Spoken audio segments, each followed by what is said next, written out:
Hi, this is William Ramsey. Welcome to William Ramsey Investigates. On today's show, I'm going to talk about an artist, and the title of this talk that is about this artist is Artist Mark Lombardi, Evidentiary Realism in a Conspiracy So Immense. And it's about an artist who passed away March 22nd, 2000. He was born on March 23rd, 1951.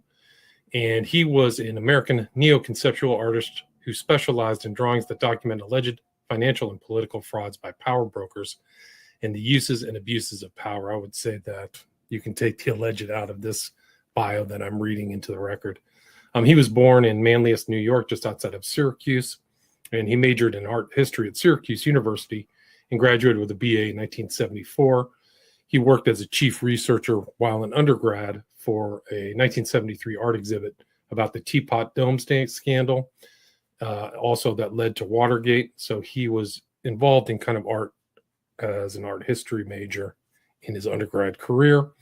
He moved to the Contemporary Arts Museum in Houston, Texas, and worked there for 2 years until 1976. So he was always kind of a researcher and librarian. And he started a regional artist archive, wrote 2 books, one on drug wars, the other on panoramas, artistic panoramas.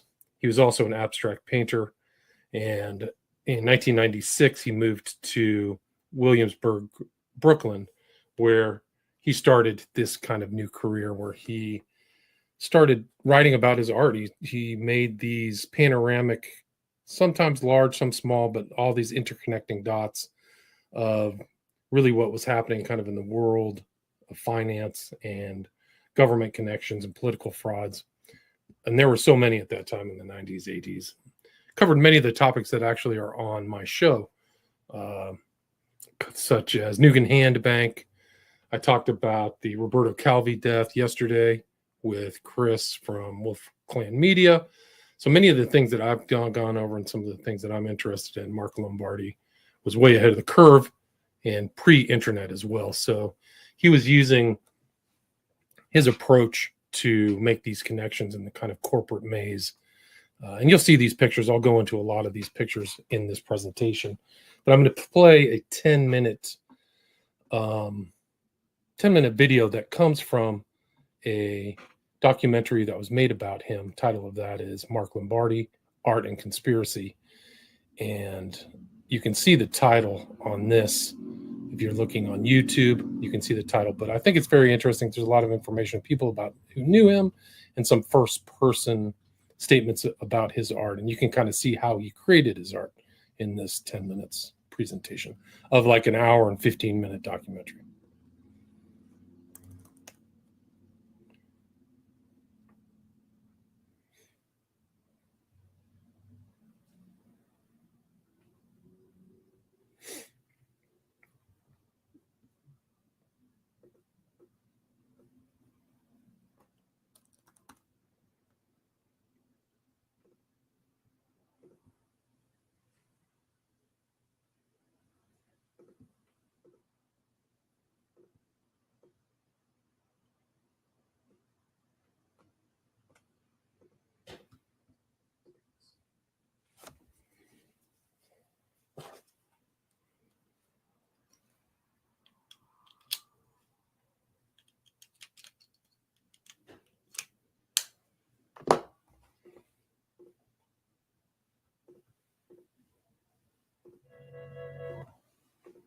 Okay, why don't you play?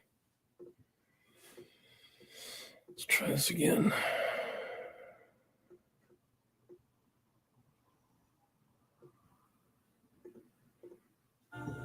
The late artist Mark Lombardi was a... Sorry about that. I want to tell a detailed story. A story perhaps that had some dark passages to it.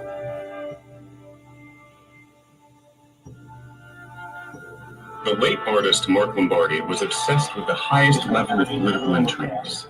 He created elegant drawings that can be best described as a conspiracist's dream. Graphic charts of complete international pathways of money and influence. But somehow, Mark Lombardi's work raises more questions than it can possibly answer. He drew the world. He did a portrait of the world. It doesn't look like the world, but he drew a portrait, a landscape of the world as it operates, the world we're living in now, and the world that's yet to come. And that's frightening and fascinating. We're in Mark's future. We are.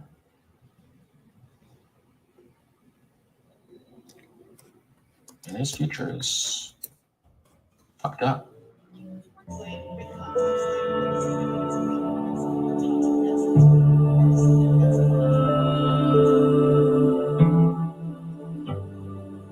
Just a reminder, this isn't the full documentary. This is just clips that I've taken out. And I will put in the show notes links to the full documentary. You can find it on YouTube. And also show notes to some of the other topics and his art that I will show later on and kind of discuss.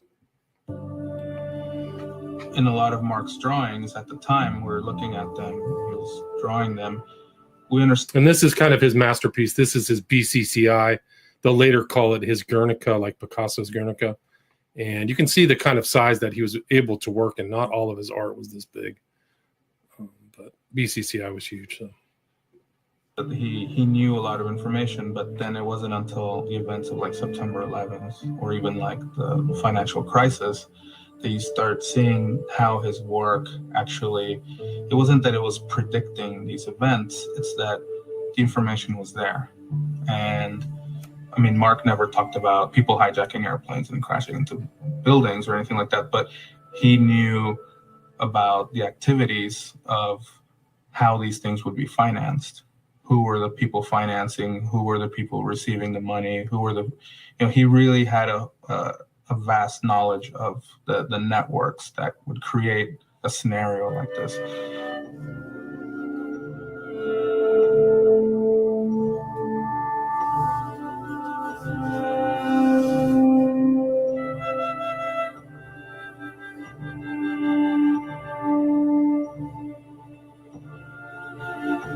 His work was pretty much showing you the abuses of power. And some of the same people that you see on the news making trouble in different parts of the world, they're all in the works.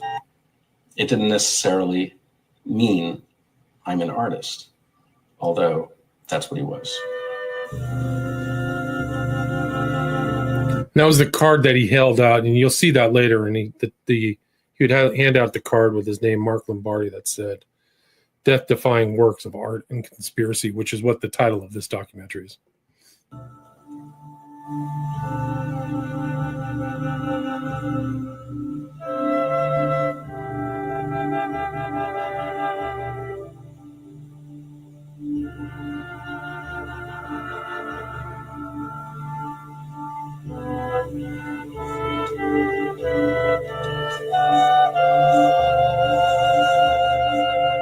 I've been involved in this project really for 4 years.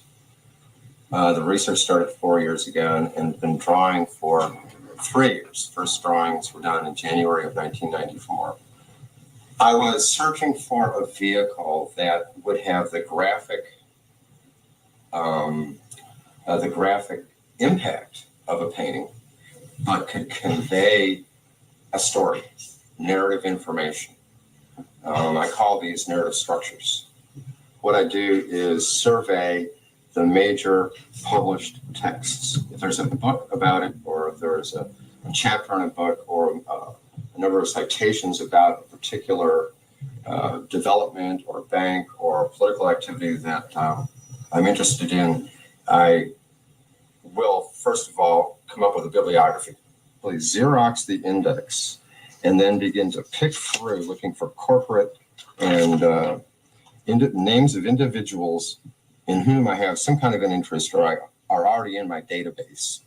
And I will make a card for each one, and then go back to the original book and follow the index and transcribe the information that I think is relevant onto the cards, which form a database. It's all public information. I am just reprocessing it. I am rearranging it in a visual format it's meaningful to me. That's basically what I'm doing. This is one way in which I can map the political and the social terrain, in which I live.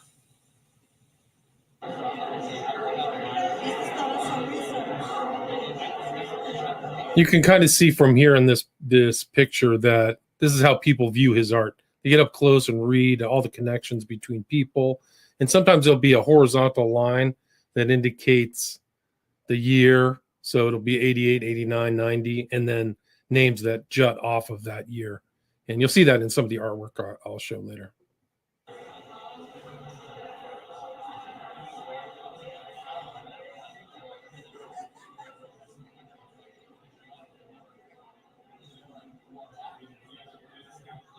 I asked him, I said, well, what kind of work do you do? And he specifically said, I collect information. And he starts showing me all his drawings and his books and his index cards and everything.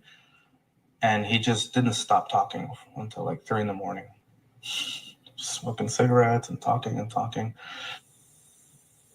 I was getting into information from a number of sources, which I was beginning to get confused by. I couldn't really keep the story straight. Was losing track of various connections that I thought were vital to the story. And simply out of near sheer necessity, began doing sketches of corporate organizations, hierarchies, and various political structures to keep the information all at hand. Mark didn't make up Iran-Contra. Mark didn't make up BCCI. Mark didn't make up George Bush and the Harkin Energy Corporation. Those are all real things. They really happened. Mark was reporting on stuff that had gone on, was going on, and no one could see it because everyone had read it, but no one had connected the dots. I hate to use that term because it's so cliche, but Mark literally was connecting information. And we haven't seen the results yet of what he understood.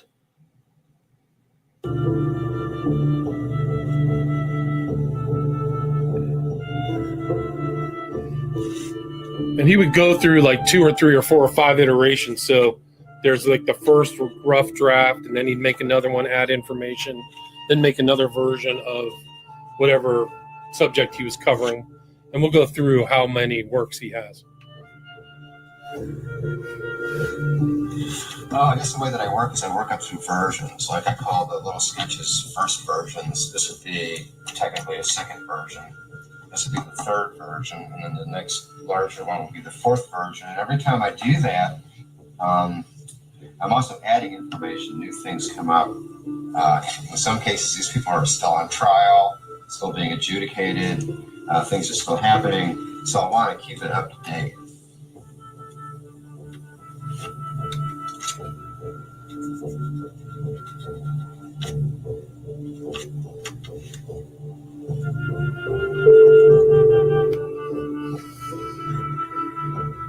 We artists, kind of process the world. The core of what I do is research and sketching. Until I've done that, I do not have anything viable to say. And so that is really where I get a buzz. That is where my energy is renewed every day, because I am able to deal with issues and information that I think have an impact on my life. And this is my way of coping with it. And this is his sister. Do you know if your girls have any of these? No, I don't think I've ever seen them. You've never seen them? No. Death-defying acts of art and conspiracy.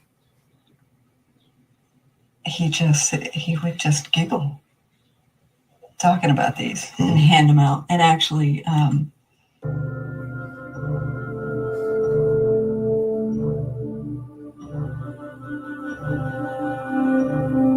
just talked about that subject yesterday. Was Robert Calvi In my discussion with Chris from Wolf Clan Media, we were talking about Switzerland and all the kind of strange things that happen there.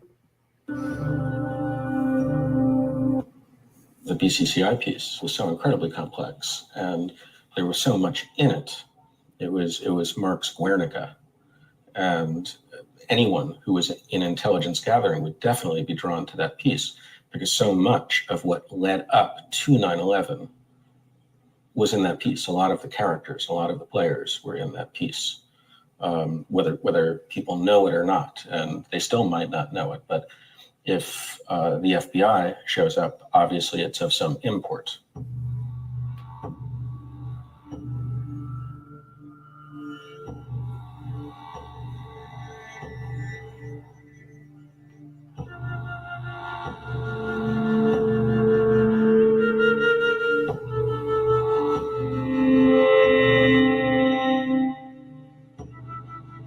And you can see the size of the BCCI piece right here. So this is Mark at the show at PS1.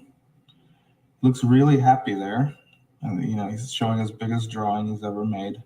And this is the drawing that he redid after the other one was damaged. And he was just so happy that there were so many people there and everyone was congratulating him. Mark passed away literally probably days after this photograph. The world that we live in now, where everyone is watching. I don't think he could have lived in this world. I mean, I think there's a lot of people who find it hard to live in this world who weren't as aware as Mark was. So that was part of it. I'll put the link into the full show in the show notes. But yeah, he was way ahead of his time, pre-internet, like I said. And we're going to just go through some of his art. I mean, let's see. Like, you can go through, there's a lot of stuff that I'll read out of this. This is from The Nation, published 2016, about the Panama Papers. But it really talks about Mark Lombardi. In the intro, a couple of paragraphs are, "Oh, were Mark Lombardi alive today? 2 stories broke last week, one by Bloomberg on how a right-wing Colombian hacker who, in league with a Miami-based political consultant, worked to throw elections to conservative politicians throughout Latin America. The second is the year-long investigation by the German newspaper Süddeutsche Zeitung and the International Consortium of Investigative Journalists into the Panama Papers, the leaked 2.6 tera trove of documents from the law firm Mossack Fonseca, revealing the dark web of offshore finance. As an artist, Lombardi is famous for trying to find ways to represent financial scandals and conspiracies. Take a look at some of his work found here and imagine what he would do with either the hacker who ran covert teams of coders to execute electronic dirty wars or the information found in the Panama Papers. Lombardi was active through the 1980s and 1990s, and his work was focused on trying to synthesize the information piling up from investigations into scandals such as BCCI, Lincoln Savings, Charles Keating, Iran-Contra, and so on. We can now look back and see those crimes as birthing what we now call neoliberalism, a global political economy defined by deregulated finance and resource extraction and maintained by crime and corruption." So I think that's an interesting. I'll put all links to all of these things in the show notes, and you can kind of, if you're interested, look through them. But we can just go through some of the, I mean, I have tons of information on all his pieces. Like, there's a list of pieces that I will link to. Let's see. And this is the link to the documentary. Marieke Wegener. She was the one who directed this one, the Mark Lombardi documentary that you just saw a piece of. But he just had an incredible list of things. This was one. Let's see if I can pull this up. This was based on, So this is Jerry Bull, Space Research Corporation, and Armscor of Pretoria, South Africa, 1972, 1980. For people who don't know who Jerry Bull was, he was working for Saddam Hussein, trying to create some large kind of howitzer, like a huge weapon that they would point toward Israel. And Jerry Bull ended up dying pretty suspiciously, I think in Amsterdam or something like that. He was going into his apartment and didn't make it. But these are good examples of kind of how he was thinking, all these connections, people. So that's one piece. Here, I can just read from it. In this drawing, the infamous ballistics inventor Jerry Bull and his company Space Research Corporation are linked with the South African state-supported Arms Development Corporation, Armscor, and the names of individuals and events related to both are spelled out neatly. Trained as a librarian, Lombardi conducted extensive research on corporations, financial transactions, and politics, and filed his findings on thousands of index cards. And he was murdered in Montreal. Okay, I didn't know that. There were 14,000 index cards that Lombardi had compiled, and the records of those are somewhere, and people have wanted to see them. Like, somebody showed up after 9/11 and wanted to see Lombardi's work and talked to some curators about getting to Lombardi's cards. There's like stories about some of the cards about Bush are missing. Like, he did a bunch of stuff on Bush and Harkin Energy, and I'll see if I can find that. But those ones on Harkin Energy supposedly in his cards have disappeared. So yeah, here it is. This is, I wonder if I can get this to enlarge. This is George Bush, Harkin Energy. But you can see how ornate some of these really get. I wish I could pull that up, but that's not going to work. Let's see. I do have some here. So there's Jerry Bull. This is Nugan Hand. I've done a whole show on Nugan Hand. The guy that I talked to was Boot. You can listen to my interview with him about how Nugan Hand operated. This was done in 1996, and you can just see all the kind of things going on. This is actually things of his gallery. So in the documentary, he placed his art with Pierogi Gallery, so P-I-E-R-O-G-I, and I'll put the links to their gallery and the stuff in the show notes. And we can go through how much his art is worth right now. It's worth considerable some of them. Here's World Finance Corporation Miami and Nugan Hand, so you see the connections between those. You can see the two horizontal lines, so he's putting times and dates in there. And it just shows this shady overlaps. I think World Finance went kaput and stole $40 million was missing or something like that. Nugan Hand, went belly up, and they found, I think it was Hand under a fake name in upstate Idaho or something, like really crazy stuff. So here's another version, Nugan Hand Bank, Sydney, Australia. I've talked about that in my past shows. EATSCO, Egyptian American Transport and Service Co., 1979. Thanks, Bonnie. I appreciate that. I mean, there's a lot of research, and like I said, I'll put all these links in the show notes so people can go through. Bill Clinton, China Resources. So you see the connections there. That was done in, I don't know what the date is. Fifth version, Nugan Hand Bank, Sydney, Australia. This doesn't come through very well, but you can find a lot of pieces of his art. And I have a list somewhere. I'm going to pull it out.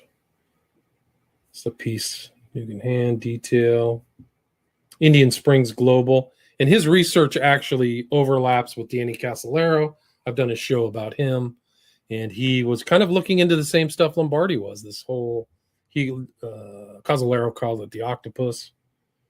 I don't know what Lombardi called it.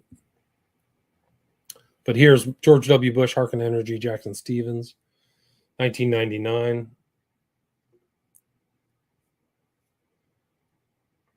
George Franconero, Bank of Bloomfield, State Bank of Chatham, New Jersey. Some of these, I don't even know the stories behind them. Like, I'm familiar with this. So this was kind of his masterwork, was the BCCI one. This is the second edition. So there's other editions of this, which we can go to. Untitled Chicago Outfit. So he was actually looking into old things having to do with Al Capone. So kind of looking at the history of Al Capone, which is interesting. This is Tommy Lucchese. U.S. corporate interlocks. Yeah, like, I don't know the importance of some of these. I really don't. First National Bank of Maryland and Associated Traders. First Penn Bank, SRC, and Armscor of South Africa. And there was so much shenanigans, if you remember the savings and loan crisis and things like that. So he's covered this, and this is the 4th version of his BCCI. And then Jerry Bull again, we've already gone through that. World Finance again. And there's a really interesting site. Like this is I will put it, it's called Lombardi Networks. And you can kind of go through, and the guy, this is what you can see if you're watching on YouTube. You can see the listing of all of his stuff. And some of these links do not work, but the guy at Torgerson, there's a guy from Germany who's trying to keep all of Lombardi's works together. So you can kind of go down, and some of these I'm familiar with, some of the Lincoln Silverado scams, and you can look at it in different, you got to think that Lombardi was working pre-internet, so you can look through it in different styles, circular styles, different graphs, images. Let's see if I can pull up. Some of the links don't work on this, but some do. Yeah, so here is Lincoln Silverado. There's a lot of shenanigans there. A lot of names on there. And in that documentary, they talk about how people were interested in buying Lombardi's work in New York or something, and then found out that they or their friends were in the art itself. So they were, displeased, to say the least. Earl Bryan's a known kind of player. Bruce Campbell. Let's see. So, and then you can see once you go through this, you can see the people who are listed in his art, in Lombardi's art.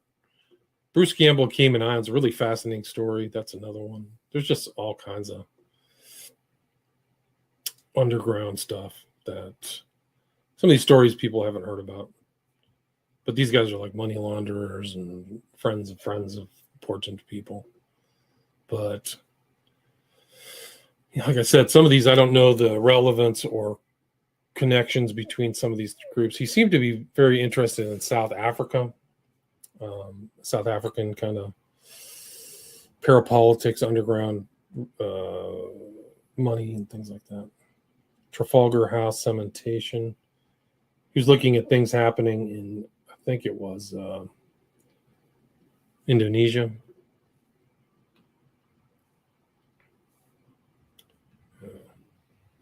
Armscore Malaysia Dam project.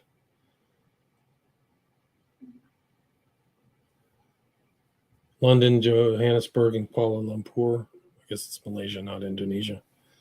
Let's see if I can find some better stuff here. Let's see. I think we already kind of went through that. MoMA, I'll put the link in here too to the Lombardi stuff. You can see that some became much more ornate and some were smaller. This one's titled Butchers ESM.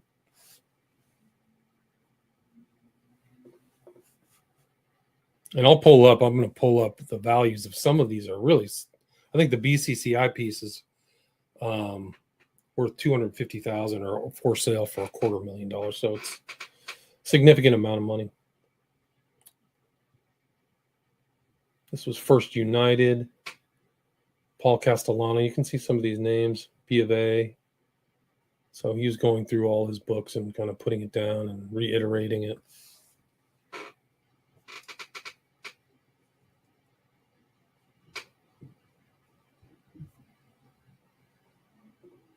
Some of these I don't know the significance. Hernandez, Cartaya, I don't know who this is.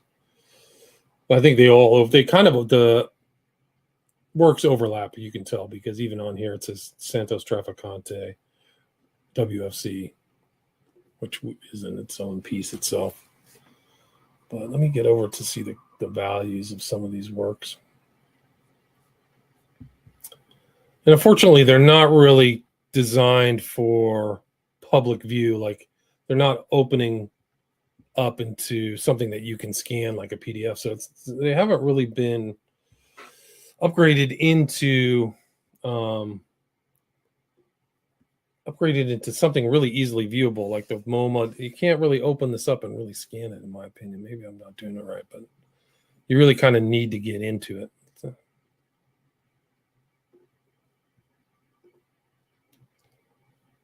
yeah, let's see if I can pull up the Mary Carter Resorts. So Resorts International came up in my conversation with Chris yesterday.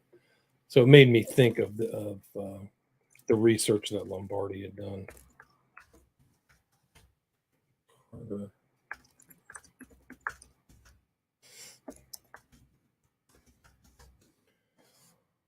see. Yeah, the guy who's doing it, his name is Robert Tolksdorf. So he's trying to put it together. But let's see. Mary Carter Resort Study involves Donald Trump. You'll see it here, and there's a listing it from a website called Evidentiary Realism, which you can. Someone's not stealing my information. Great. Let's see. Images. So I think this is the front. So that's the Mary Carter Resort Study, 1994. This is from Evidentiary Realism. The Mary Carter Resort Study is a preliminary sketch of a diagram for mapping connections between organized crime, politicians, and intelligence agencies through the Mary Carter Front Company and casinos in the Bahamas. Mary Carter Paint Company, which operated a national chain of paint stores, was to function as a covert CIA money laundering operation. The company was set up in the early 1950s by then CIA Director Allen W. Dulles and New York Governor Thomas E. Dewey, a political functionary in the so-called Rockefeller Republicans. In 1958-59, Dewey and a number of associates used CIA funds to buy the Crosby Miller Corporation, headed by Dewey friend James Crosby. After the merging of the companies, the name was changed to Resorts International in 1968, and it ran casinos in the Caribbean. Jim Crosby was an alleged CIA frontman who later founded a private security company called Intertel, whose clients included dictators in Iran and Nicaragua. When Crosby died, his family sold the Resorts International to Donald J. Trump. That's what we talked about last night. In 1987, in his own memoir, The Art of the Deal, Trump proudly described how he bought his first casino interests when he purchased 93% of the Resorts International gambling concern. Mary Carter Resort Study investigates evidence of social, political, and economic transactions. Depicting evidence in the form of networks evokes the interconnection of information as a primary material of investigation. The linking, tagging, archiving, and cross-referencing of fragmented information is used as a creative practice to decode highly complex social and financial relationships. The resulting detailed and delicate geometrical drawings provide a nuanced understanding and immediate visualization of the complexity of global power structures. So, pretty interesting stuff. Go back to my list and see if I can find that. Panama Papers. What happened to that other one? I think it's this one.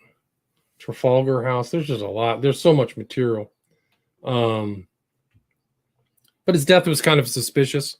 Like if you saw the intro video, you could tell that he was like happy and alive at an art showing, and then 2 days later, he decided to hang himself in his apartment, supposedly. And his mother is very suspicious. She says something's wrong, like he wouldn't have done something like that. And somebody said it was about love, but he seemed to be very self-centered at that time in his life, that he was really just working on his work.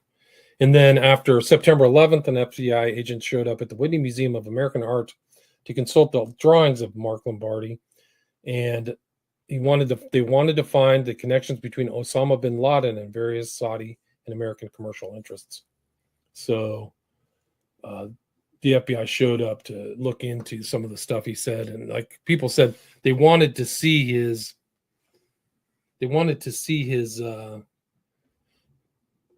note cards, which people didn't want to give to him. So it was pretty remarkable. And as Lombardi's mother Shirley said, it always bothered me just exactly how the FBI knew it was there. So his mother, who's still alive, I think. Like I said, there's 14,000 cards. Let's see. He was also kind of interested in the JFK assassination. So he read the Warren Commission report when he was young. So he seemed to be a bit precocious and really kind of knew the background of BCCI a lot, which was why that was kind of his number one piece of art. But trying to find that other element. Let's see. Let's see, where's that? If I can get back to the Lombardi networks, that's why I say we can go back and look through all of the other ones.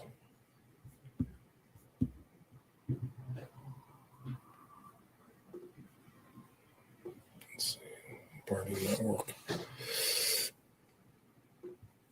All right, so this guy, Torksdorf, is digitizing all this stuff. But you just see all these things and they overlap. Chile, Hernandez Cartaya, Zurich, Lockheed, Phil Schwab, Vatican Bank, and Rizzoli. Let's see what this one looks like. So I think he was kind of before his time, kind of like an internet or pre-internet researcher who, really wanted to try to figure out what's going on in the world. All right, I remember Banco Ambrosiano, so that was it. But there's a lot there. I recommend people go look at that documentary. Let me see if I can get those prices up. If I can find it. Prices of his art right now.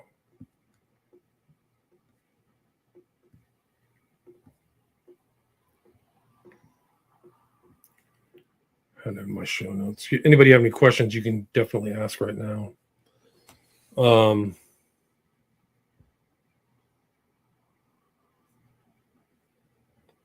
is that? I had it somewhere where I had his prices of his current art.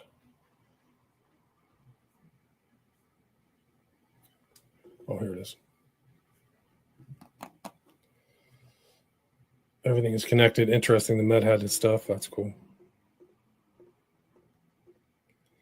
So this is from a website that I went through to find out how much his art was worth. And you can see it here. See if I can expand this. Nugan Bank Sydney is selling for $150,000 to $200,000. George Bush $150,000. Mary Carter Resort Study $15,000 to $20,000. So those are some of his works for sale on some art piece. Now I'll show some pictures of him. Kind of get an idea of what he looked like. He was like 48 or 49 when he suspiciously died. I think pretty suspicious in my mind. Here's Mark Lombardi.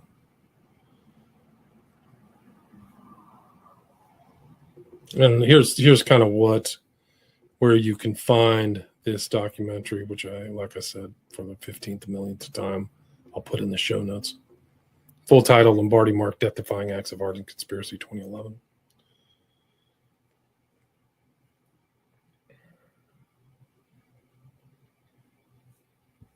And one thing, there is an art book too of his that I just found out. There's actually a Kindle version for $9.99 of the same thing, I believe.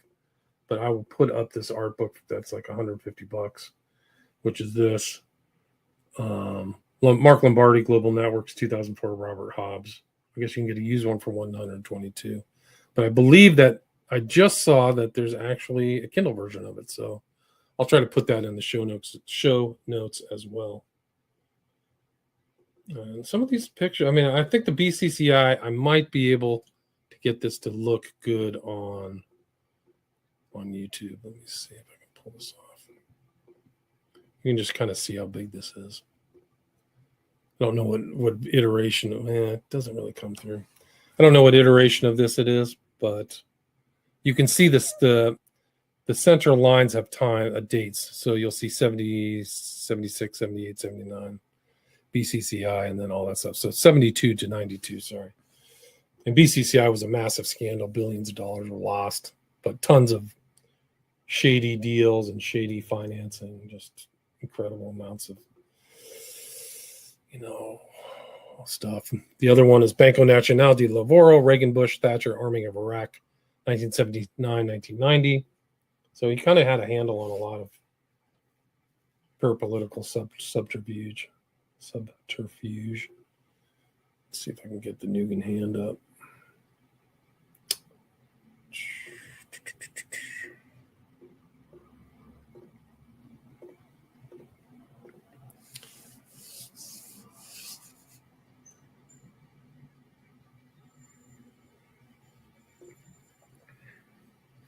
How did he collect his information? Good question. He was reading a lot. So I think that he really started out as a reader. He was an archivist and researcher in libraries. And I think that he realized that something was happening, and he tried to get the grip on it by putting together these works of art that are very, they're unique. I don't know if anybody else was really doing anything like this. Although I do think that now on the internet, people are putting together this style of connections and doing it digitally. And I think that's what Torxdorf was trying to do, is to kind of upgrade these into a digital context. But yeah, he has a ton of work. I mean, here's another. We can just go back and look at this list of all the things that he's done.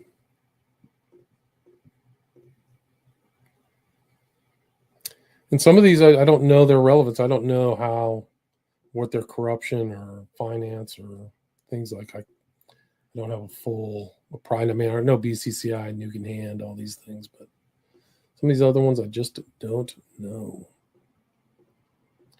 But it does his work overlaps with my kind of research and my stuff that I've done about Nuke in Hand, Casolaro, all these other characters. And so there's a list of kind of people. He's like, you have to kind of put him as like an early suspicious death with Casolaro, in my opinion. There's a couple other ones too. If I can't remember who else. There was 2 other kind of researchers who died around that time. But yeah, I mean, kind of at the 41-minute mark, and I don't really have that much else to go through, but I can put all the stuff in. I mean, just to follow up on your question, Bonnie Bell, I can give you an idea about some of the books that he read, which are Theodore Draper's A Very Thin Line, The Iran-Contra Affairs, Tim Weiner's Blank Check, The Pentagon's Black Budget, Alexander Cockburn's Corruptions of Empire, Gary Hector's Breaking the Bank, The Decline of Bank America, Stephen Heller's Acid Dreams, Joseph Persico's The Lives and Secrets of William J. Casey, From the OSS to the CIA, Peter Truell's False Prophets, The Inside Story of BCCI, the world's most corrupt financial empire, Gerald James's In the Public Interest, a devastating account of the Thatcher government involvement in the covert arms trade, Mark Holbert's Interlock, The Untold Story of American Banks' Oil Interests and Shaw's Money Debts and Astounding Connections Between Them, Gary's 6 October Surprise, Tom Barry and Deb Preuss's The Soft War, The Uses and Abuses of U.S. Economic Aid in Central America, so on and on. But yeah, thanks, guys. Thanks for dropping in. And I just really wanted to kind of get his name out so people could remember this and look into it themselves. There's a lot of work there, a lot of stuff in Lombardi. Maybe you find something that he's worked on that you'll find of interest. So thanks so much for listening. Take care.